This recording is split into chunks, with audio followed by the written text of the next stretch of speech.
What's up, everybody? Quick little Tuesday afternoon after Kyle Shanahan and John Lynch just talked. Solo Haberman here. Expect to see John next week on the show when we get back to full stuff. But I'm going to head out to Niners practice on Wednesday and Thursday. So we'll have some more stuff this week. What's going on down there? We won't see Brock on Wednesday, we learned, but we will see him on Thursday. So that'll be good. So, hey, good to see everybody on the tube. Hit that subscribe button, like the video, hit that alert. We appreciate it. Share it with people. Thank you very much for the support as always. And if you want to catch this in podcast form, this will be going up on the podcast. So check out the podcast link down in the description. If you're listening to this pod and you want to see what I look like all by myself, you can go to the YouTube channel. The YouTube link is in the description of that. So guys are showing up right now. If you're live on Tuesday afternoon, as we're just sitting on our butts hanging out, Niners are doing some medical stuff, working back in, baseline test, that kind of thing. So that's what they're up to. The few pieces of breaking news today was Brock Purdy is cleared, ready to go without restriction. They said they worked him pretty hard the last couple of days to his peak, building him up. And so he'll take off day one, which is Wednesday. And they're going to give him, the Niners are 3 days, 1 on, 3 days, or 3 days, 1 off, 3 days, 1 off for their practice schedule. And Brock is going to be 2 days on, 1 day off, 2 days on, 1 day off. So that's what's up with him. So he'll be on Thursday, Friday. The question is, they have Saturday off, then they're back Sunday. So I'd imagine he's back Sunday, Monday, off Tuesday. So that's kind of their plan. Kyle Shanahan said that when the ones are out there, I think Mayoko asked him this question, who's going to run with the ones? It's going to be Brock. Not that there was any debate about that, but he's the number one quarterback. It's actually one of the things that was interesting from what Kyle said today was the situation that's been created for the backups, because it's not just 2 guys. Now that Brock's back, it's 3. Then Brandon Allen, Kyle Shanahan said, and I was saying this after the OTAs practice. John and I talked about this. I think we talked about it with Kruger, that Brandon Allen looked good. So, they want to get him snaps. And he's going to have to find a way in. I think the first preseason game against the Raiders, which is on August 13th, is going to be really interesting, because that's going to be, I think, Kyle didn't say this, this is me kind of my expectation, is that's going to be the game that both Darnold and Trey can play, where it's just them going head to head. If indeed they're like alternating days still 2 weeks from now, and the number 2 quarterback competition has not clarified by then, and I don't think it will. Why would you do that before a game? You got to let these guys play. Then they're going to get a lot that week, because Shanahan said the expectation right now is that Brock is 2 weeks away from getting fully cleared. So 2 weeks away is August 8th, right? Today's, if you're listening to it or watching it live, July 25th, that's a Tuesday. 2 weeks away is August 8th, a Tuesday.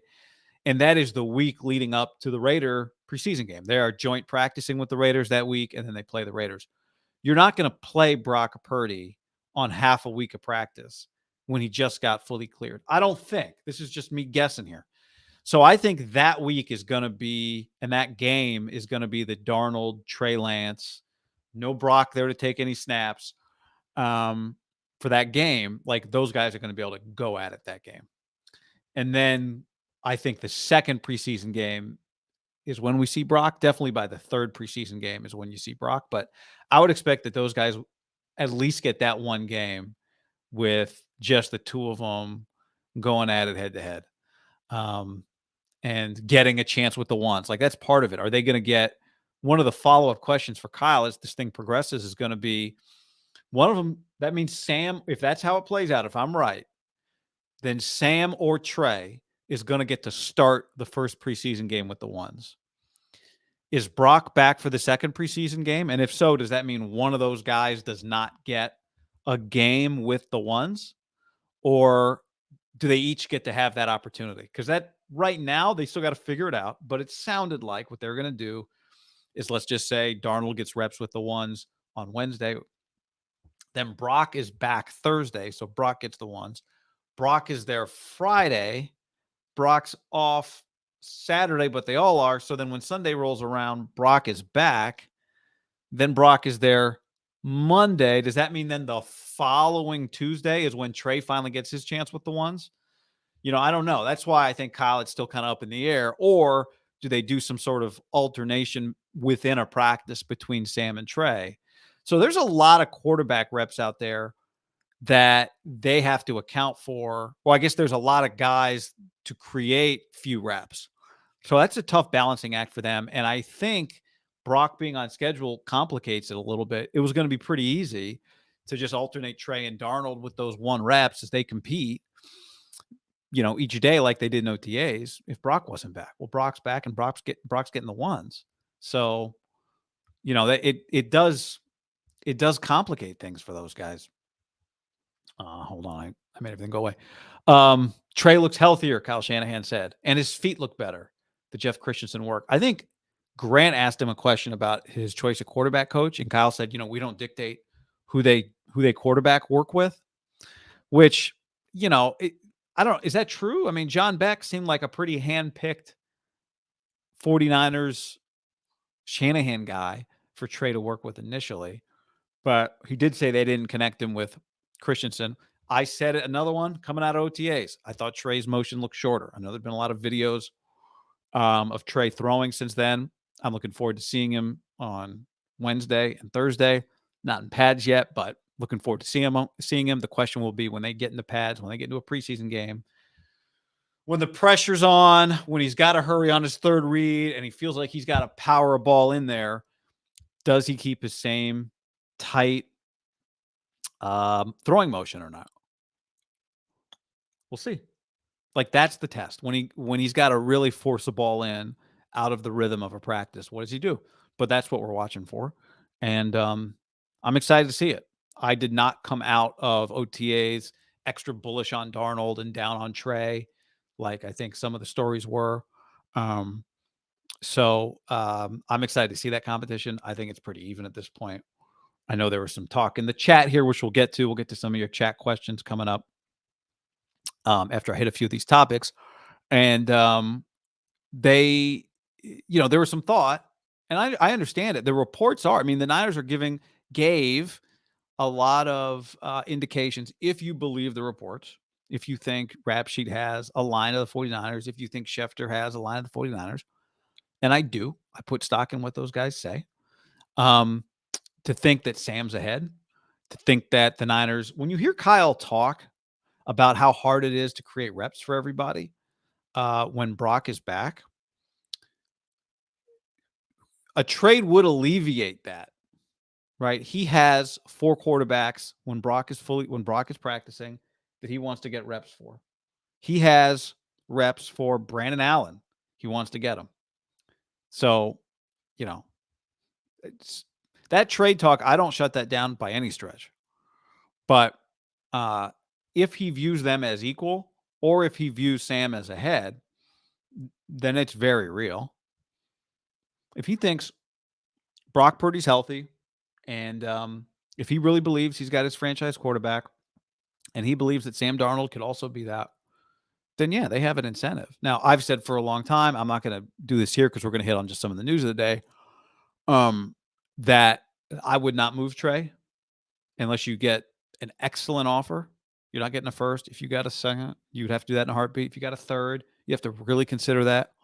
We've seen this team need a lot of quarterbacks. So let's see. Let's see that Sam Darnold's a better backup. Let's see that you guys are all healthy. That's how I would feel. If I were in the round table in the meeting room, I'd go, guys, we should not do this right now unless somebody blows our socks off, which is clear. Now, I think this is right. The comment here from L. Fox. All Kyle and Lynch said about quarterbacks is definitely focused on getting Brock ready to start week 1. He is on track to start week 1. That much is clear. So the goal a couple weeks from now is his goal for full go. So I don't expect to see him in that first preseason game, but There you go. I thought one other interesting thing about the quarterbacks was that he said Shanahan had to remind Brock that last year he was taking the number 3 snaps. So that tells you that Brock is aware of what a quarterback absence can do to a quarterback's job. You can lose your job. And maybe that he thinks that, Sam and Trey are good enough. This is a guy that was the starting quarterback for half a season. He saw what it all could be and then had it all taken away from him. So he is itching to get back. And Kyle's got to keep him in check a little bit. But I think the preseason games for those quarterbacks are going to mean a lot because they're going to get a shot without Brock. Other piece of breaking news as it relates to Nick Bosa. Kyle Shanahan asked if he thought Bosa would practice. It was a general question for Kyle and John Lynch. And Kyle Shanahan's immediate response was, I would be surprised if he practices before a contract. Nick Bosa's got he's on his 5th-year option. As Shanahan said, he's not subject to the $50,000 per day fines of a holdout. So he expects him to hold out. John Lynch had not been given any indication that Bosa would be there today. He wasn't there today. I think we've known for a long time that Nick is going to become the highest paid defensive player in NFL history. His brother Joey became the highest paid non-quarterback is what I meant to say. When he signed his deal, and his deal was $102 million guaranteed and $78 million fully guaranteed. Those were records back in 2020. It's 3 years ago. Nick is the better Bosa. Nick is the defensive player of the year. Nick's going to get a lot more money. So both he and the 49ers have said, this is one of the lowest maintenance holdouts I think we've seen in a long time. They both seem optimistic they're going to get it done. It's easy. It's easy when you are buying the most expensive car on the lot. There's not a lot of negotiation. You came in knowing you're about to buy the most expensive car on the lot. The guy selling the car knows he is selling. This is not just a car on the lot. I guess the better analogy would be like, this is the kind of car that goes up for sale. It's like one of two, So the guy that's selling the car knows he's got the leverage. The people buying the car know. It's one of those, like, if you have to ask the price, you can't afford it. You don't walk onto the lot unless you know you can afford it. So this is going to be pretty easy.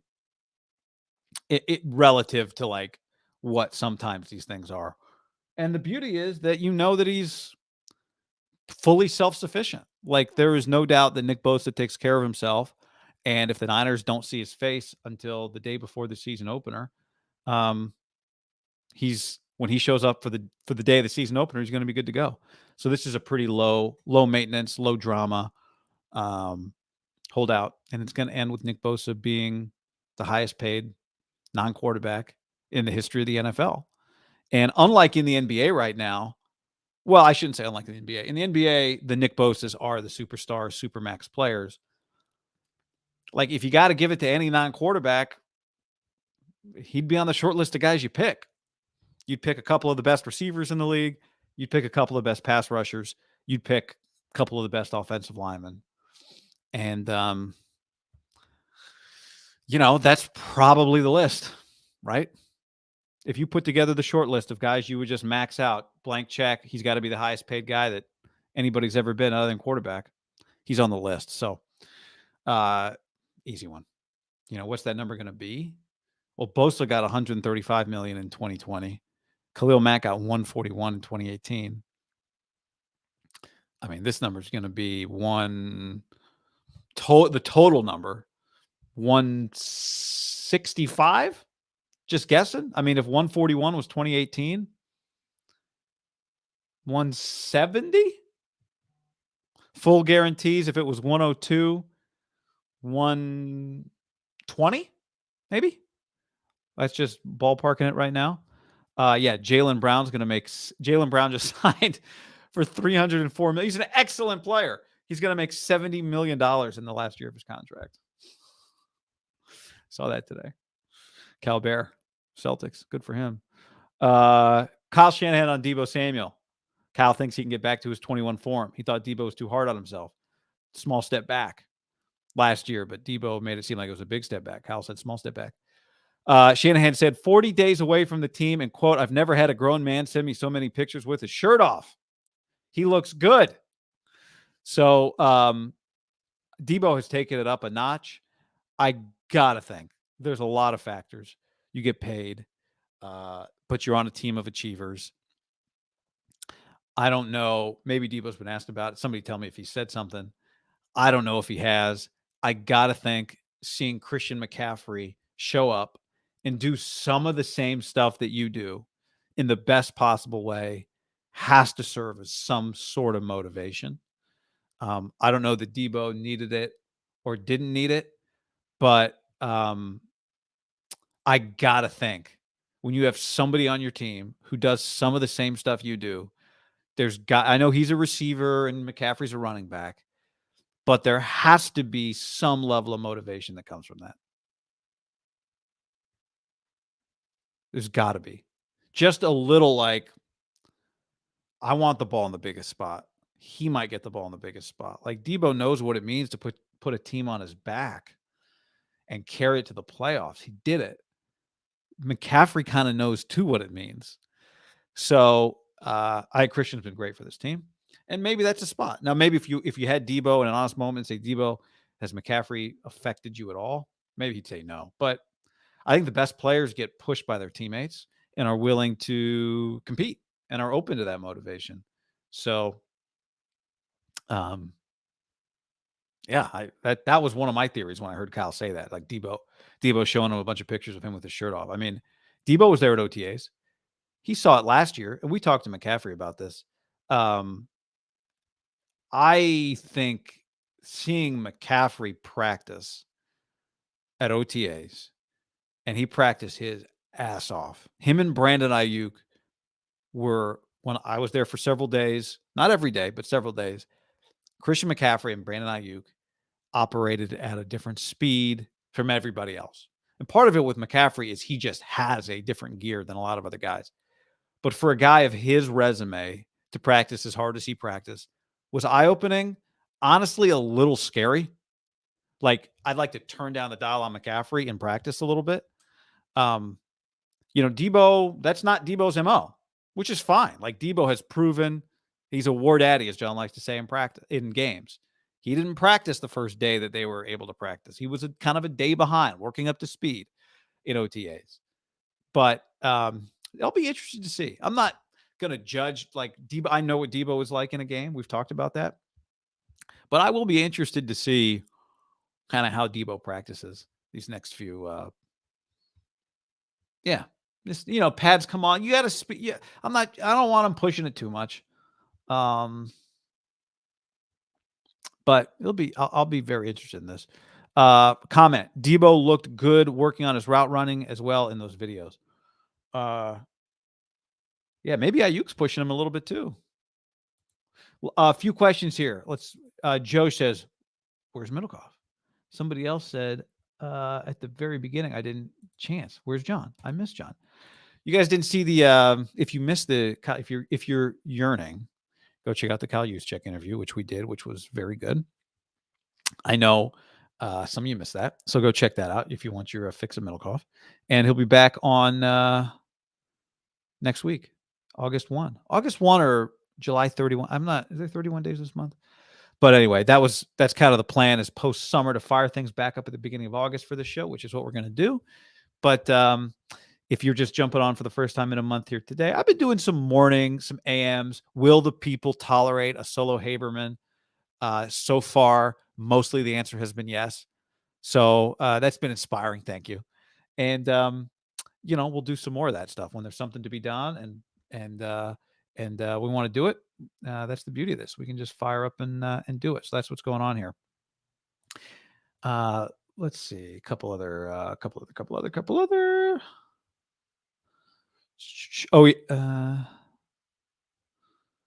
Bosa comment. Bosa is real chill too, easy to work with. He's not a problem for them. Thomas says over under 31.5 per for Bosa, 31.5 million per overall. So I said my guess was like 165. We're talking 5-year deals. So what is that divided by 5? That's 33. So I think you go even a little lower. 31.6 times 5 is 158. I'm going to go over. I mean, if Khalil Mack got 141 in 2018 and, Bosa right now, I think Nick better than, I mean, Khalil was pretty freaking good. But I'm going to go over on 31.5 for Nick Bosa. I didn't star these commenters. Now I'm going back here. Hugh says this about Trey. A trade is more likely toward the end of camp. Injuries may cause another team to offer more than they would offer now. Definitely possible that somebody else gets hurt. Remember, that's kind of what the Niners were waiting on with Jimmy Garoppolo last year. It never happened, and it was a blessing for the 49ers that they didn't trade him. I know some people would say, oh, why was it a blessing? Brock would have played sooner, and that would have been good. Maybe, but I know Jimmy Garoppolo played, and that turned out pretty good for them until Brock took over. So who knows? Who knows how it would have turned out? I would not be in a rush to trade Trey Lance. Would not do it. I'm excited to see him, and our opinions will evolve as we get to see him play a little bit more. But I'm not trading Trey Lance for a fifth-round pick. Not doing it. The Niners already got their comp picks for next year. Okay, they've got 5 comps coming to them. Now that Jimmy Garoppolo passed his physical, he cancels out the Javon Hargrave. So the Niners are they're good on fifths. Okay, they're good on fourths.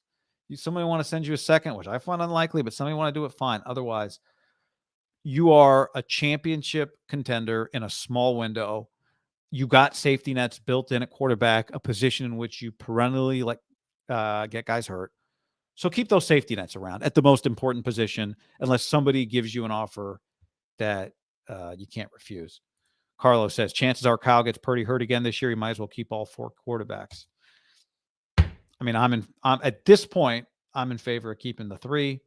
And yeah, I mean, I think he might come out of the thing really he already likes Brandon Allen. He said so today.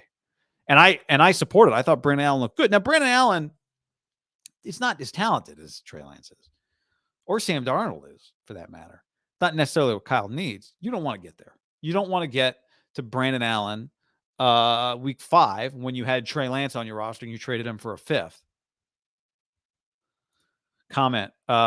Great that Trey Lance has done the work he's done now, because we can see if he still keeps that same motion as things ramp up from training camp to the preseason, etc. This is why I got no problem talking about this stuff before it actually happens. Obviously we all have to wait and see, but the idea that nobody should have an opinion on this and we shouldn't break down the video and we shouldn't speculate on it and we should just all sit back with our arms crossed until they play the games. A, no fun. B, that's not what they're doing. Kyle Shanahan's not going like, I'm going to close my eyes on everything Trey does until the first preseason game, and then I'll start making decisions. No, he has an opinion right now. And he has an opinion on Sam Darnold right now. And he has an opinion on whether Brock Purdy can be his quarterback for the next 10 years or not. And his opinion might be, we'll see. That could be Kyle. Kyle's opinion could be, he could be, but so could one of these other guys. That seems to be the way it works with quarterbacks. So, I'm not anti-speculation. I'm not anti-trying to put the pieces of the puzzle together. And, guess, predict. I got no problem with the fun of it. Question on the YouTube stream: over under Fred Warner fights in camp. Well, Brandon Ayuk already posted a video picture of himself and said middle finger emoji if you're wearing the other color jersey. So could be those two. Feels almost like maybe we're past that, but if somebody hits somebody, Brandon's going to step up and Fred is not going to back down. Raphael asked, why haven't we seen any videos of Brock throwing the ball? I think even the Niners are not allowed to be out there on the field with him, but that's coming. I mean, we will see videos. Your videos of Brock throwing the football are coming on Thursday. Carlo says, Kyle needs to stop trying to develop Darnold into a decent quarterback. Even the proof is in the pudding. He's a bum. We have tons of games to prove it. How about develop a QB you traded 3 ones for? I don't know if Kyle's trying to develop Sam Darnold. What you bring to the table, what you do with your guy in the offseason, what you do to prepare yourself, is Kyle's here to plug somebody in and call the plays. You better get your footwork in line. So I don't think he's trying to develop Sam. I think he liked Sam. We know this because we reposted a Ham Classic interview from John Lynch before they traded for Jimmy Garoppolo in October of that year. They had begun looking at draftable quarterbacks. So Kyle has had an opinion. Now, whether or not Kyle was diving into it, the front office was. Kyle has an opinion on Sam Darnold. He had an opinion of Sam Darnold as a college quarterback. He's good with quarterbacks. Sam Darnold was a highly valued quarterback. I'm with you. I'm not bullish, but I don't begrudge Kyle Shanahan being interested to try and figure out if there's something in Sam Darnold he can tap into. But I don't think it's can I develop Sam? It's if Sam does what I tell him to do, can he be a good quarterback for me? That's how I think he looks at it. Brock looked like he was leading. Glenn says Brock was loading up on the squat rack while his elbow was out of commission. Question: more receptions this season for Ayuk or Christian McCaffrey? That's a big debate. I made a video about it recently. You can go watch that. I predicted McCaffrey would lead him in catches. I also predicted McCaffrey would be a dark horse MVP candidate. I was in a cab with Shane Vereen, former NFL running back, Super Bowl champion, I think he set a record for receptions in a Super Bowl when the Patriots beat the Seahawks in the Marshawn Lynch game. And I was in Vegas last week for Pac-12 football media day. Got there on Thursday night, and then we did a bunch of interviews on Friday for SiriusXM. And I was in a cab with Shane Vereen, and that morning, I think last Thursday, I did a video about Christian McCaffrey is a dark horse MVP. He has the best non-QB odds, and his odds are worse at 80-1 than Brock Purdy's or Trey Lance's. And my theory was and is, if the Niners are good, then it's going to be a lot of big moments from they're supposed to be good. That Christian McCaffrey is going to get a lot of the shine, and that he has what it takes because he catches the ball, he runs the ball, and he's on this team without a all-pro type quarterback. That he has the right recipe to break the 10-year drought of running backs winning MVPs. It's been quarterbacks for 10 straight years. And I said, Shane, what do you think about my theory? And he said, nah, they're going to pick a quarterback. So there you go with that. But 80-1, I'm with you. I think Christian's going to have a big year, and it's going to be really good. There's a debate going on I see in the chat about elite quarterbacks and whether or not here's a comment. There are no elite quarterbacks in the NFC. Well, Jalen Hurts was elite last year in the sense that he was an MVP candidate. Jalen Hurts has a chance to be an elite quarterback, but he's not Mahomes, Josh Allen, that category yet. But he has a chance to be an elite quarterback. So I think you have to be open to that possibility. I think it turned into, is Matt Stafford an elite quarterback? I don't think he's an elite quarterback, but he is a top 10 quarterback, and that's who can do elite things. And that's more than enough to win you a Super Bowl with a good team, which is what happened. Kirk is not elite. Tampa, no. Dak is not elite. Agree. Giants, Seahawks, no. I mean, yeah, there is not an elite. Was Kyler on track? Maybe, but he's not. So I think Jalen's got the chance to be an elite quarterback. Right now, he's the only one in the NFC that has a chance to be an elite quarterback. Because of the injuries and their roster last year, Stafford became, for a guy who used to push the ball down the field, became a dump down king. That's what they had to be. Matthew Stafford led the NFL in percentage of throws behind the line of scrimmage. So, that is, but, Mahomes throws a lot of balls behind the line of scrimmage. The Mahomes number from last year was that his average, I think what was his average touchdown pass was 4 air yards. So, that can work. But yeah, this is why one of the reasons why there's so much pressure on the 49ers to succeed this year, because you look around the NFC and you go, what the hell is this? Who are these guys?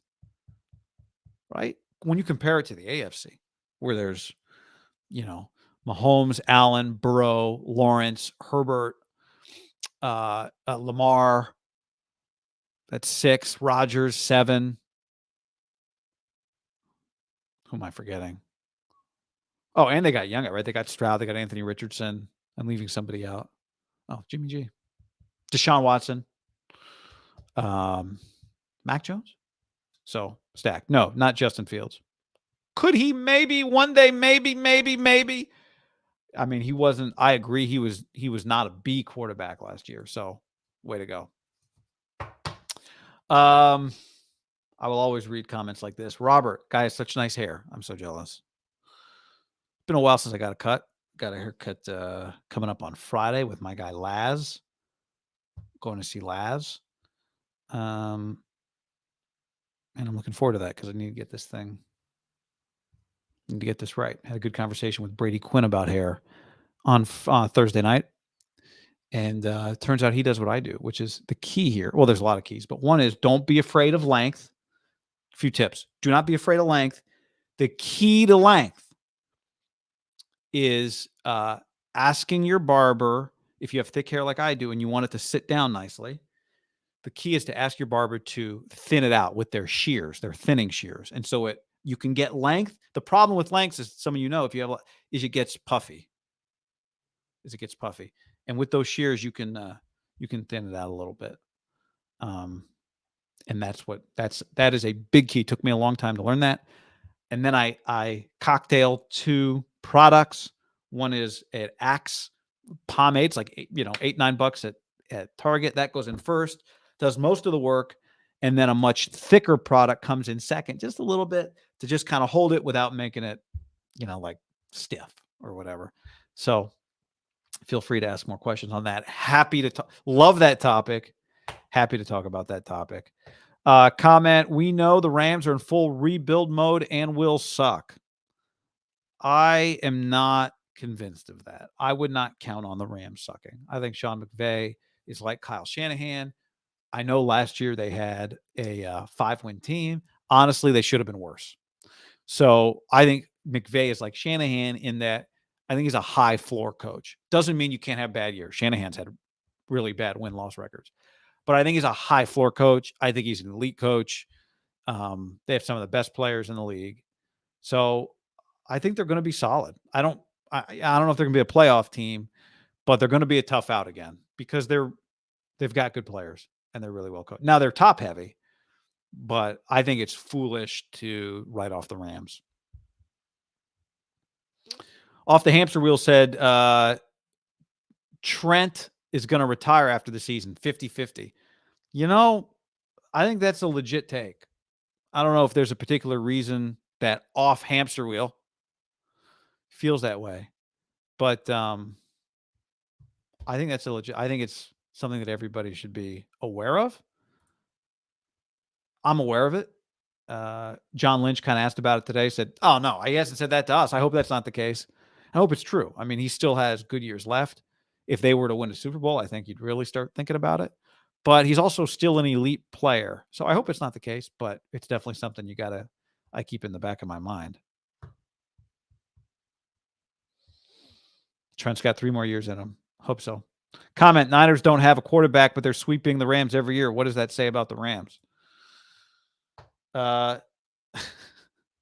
mean, yeah, Kyle's got his number, but McVay won a game that mattered. I think Kyle doesn't have McVay's number as much as the data in wins and losses shows. They've played a lot of really close games. And I think it's a great matchup. I think therefore, who else? The thing for the Niners is they have a division with high floor franchises. I think McVay's a high floor guy, and Pete Carroll is clearly a high floor guy. The Cardinals are low floor, maybe medium ceiling. But that's what, if you wanted to say, okay, yeah, you think the NFC is weak, but something makes this challenging. What is it? Is that the division has 2 really competent coaches. Carlos says the Rams should tank for Caleb Williams. Everybody should tank for Caleb Williams.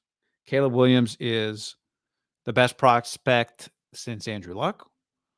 And he is absolutely going to be starting he's going to be the prize. He's going to be worth tanking for. If McVay were there with that transition where McVay was thinking about retiring, a Lincoln Riley, Caleb Williams combo for the Rams, I think would have made a lot of sense, but I don't think the Rams aren't going to be bad enough for that. So, am I going to camp? Yes, going to camp. Heading out there tomorrow. Comment, I have this feeling Kyle Shanahan wants Sam Darnold stronger arm than Brock. He wanted to have Darnold before in a trade. Okay. I mean, Brock, look, Sam has definitely been on Kyle's radar longer than Brock, but I know what Brock just did for Kyle, what he did for that franchise, what he did for his teammates. And I'll tell you I've said this many times, but if you maybe, the thing I'm really watching for with Darnold is, does the ball come out quickly? He does have some athleticism to him, but I think he struggles to get the ball out consistently, quickly, which is what, Kyle wants. And, Brock's got to improve. Jimmy was good at that. Brock's got to improve at that too. But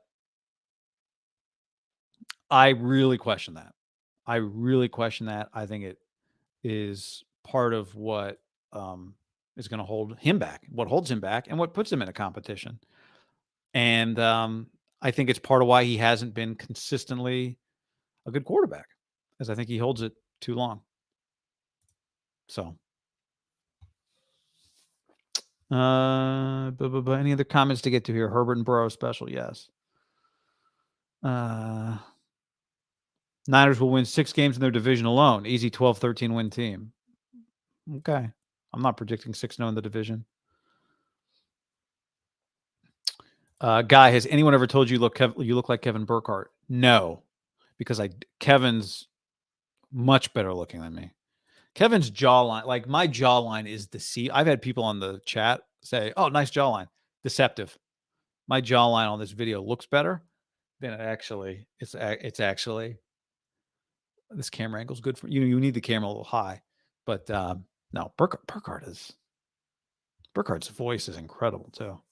He has a great voice, great vibe. Just people. I think a lot of guys. I do a lot of play-by-play, a lot of college football, and I've done a lot over the years, baseball and basketball and all that. And I think Burkhardt has almost the perfect temperament on TV, like calling a game. It's just the right amount of, it's a big deal, but he's also loose, but it's natural. We're not going to finish with that. Dylan asks, are we concerned about Purdy's arm strength following the injury? No, I'm not. We've talked, enough baseball guys, football guys have come back with arms better, or maybe, just as good, or at least just as strong, or better. So Kevin has a longer face, says Michael. Also, Mets fans miss Burkhardt from the SNY days. Burkhardt's got an incredible story. He was selling cars. Kurt, here's a question: Ty Davis Price or Ronnie Bell for the last roster spot? I've seen people suggest it's going to be Ronnie Bell, the 7th round pick out of Michigan. I'm going to go with Ty Davis Price. But that's a very light prediction right now. Ronnie had some drops when I saw him at OTAs. So that's why I'm basing it on that. Who knows by the time we get to the season, are Elijah Mitchell, are these guys going to be healthy by the time we get there? But, Ronnie is new, so they might be invested in him and willing to give him a little bit of a shot. The thing is, the receiver room, Debo, Ayuk, Juwan, Ray, Danny Gray, Snead. Danny Gray showed the recipe last year. Like, can you play on teams? And, Ronnie could. So maybe that would give you the Ronnie Bell. He could be a returner. So maybe in that case, you should lean Ronnie Bell. Jordan Mason last year made an impact on special teams. And, was able to get on the team that way in part. So maybe that gives Ronnie Bell the advantage, the fact that he can play teams and specifically play returner for them over Ty Davis Price. But that'll be something to watch over the next few weeks because, like I said, Ronnie, he had trouble catching the ball at the OTAs that I went to. Good question. And we'll have some more like kind of roster building thoughts, right? Those are some of the takeaways we'll have to get into. I know a lot of you guys have takes on that. So I intended this to be like 20 minutes, but sometimes it's the case. You just get moving, and lots to talk about, especially today with Kyle and John Lynch talking. I think Shanahan talks again. Let me just pull this up here before we go and fill you guys in on the schedule. I think Kyle talks again. I think he talks again Wednesday, which is tomorrow. If you're watching this live, I can tell you right now. Shanahan talks again on Wednesday, and then Steve Wilkes talks Thursday. So we'll get some more Shanahan takes out there after the Niners' first day of practice. So yeah, all right. A lot more questions to get to, but got to roll. Thanks for hanging, everybody. Hit that subscribe button. Hit the like button. Helps the channel grow. If you're new here, consider subscribing for the cost of nothing. The data tells us half of you watching this are not subscribed. So we'd love to keep that sucker growing. Part of why I've been on every morning.